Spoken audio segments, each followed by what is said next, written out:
নমস্কার বন্ধুরা, তন্ত্রিত রান্নাঘরে আমাদের সবাইকে স্বাগত। আজকে আমি দেখাবো গলদা চিংড়ি বিরিয়ানি। চলুন প্রথমে ম্যারিনেট করে নিই। গলদা চিংড়িটা ধুয়ে পরিষ্কার করে নিলাম, দই দিয়েছিলাম, আদা রসুন পেঁয়াজ বাটা গোলমরিচ গুঁড়ো নুন কাশ্মীর লঙ্কা ও সর্ষের তেল দিয়ে আমি ম্যারিনেট করে ঘন্টাখানে রেখে দিলাম। তো রাইসটা করে নিলাম, আমি কড়াইয়ের মধ্যে করেছি, কড়াইয়ে জল দিয়েছি, এলাচ দারচিনি তেজপাতা নুন দিয়ে জলটা ফুটে গেলে আগে থেকে ভেজানো চালটা দিয়ে দিলাম। কিছুক্ষণ পরে ভিনিগারটা দিয়ে 95% আমি ভাতটা করে নিচ্ছি। এবার ওই কড়াইটা ধুয়ে পরিষ্কার করে সাদা তেল গরম করে তেজপাতা দিয়ে পেঁয়াজ কুচি দিয়ে একটু নুন দিয়ে লাল লাল করে ভেজে নিয়ে 4-5টা মাঝখানে সরিয়ে দিয়ে আমি বাটা দিয়ে দিলাম। বাটা দিয়ে মাছগুলোকে সব ছেড়ে দিয়ে কিছু টমেটো কুচি দিয়ে দিলাম এবং ঢাকা দিয়ে দিলাম। এবার কিছুক্ষণ পর ঢাকাটা খুলে এবার নাড়াচাড়া করে আর আগে থেকে আলু ছিল সেদ্ধ করা বিরিয়ানি সেগুলোকে দিয়ে দিলাম। এবার ওর ওপরে যে রাইসটাকে ভালো করে সুন্দর করে ছড়িয়ে দিলাম, একটু আতর দিয়ে দেবেন, 1 ফোঁটা বিরিয়ানি মশলাটা দিয়ে দেবেন, আর জাফরানটা ঢেলা কাটা করে দিয়ে দেবেন, আর একটু বাটার বা ঘি দিয়ে দেবেন।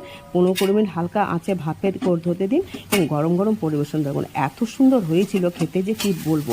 একবার না বানিয়ে খেলে আপনারা এই জিনিস স্বাদটা বুঝতেই পারবেন না। তাই আপনাদেরকে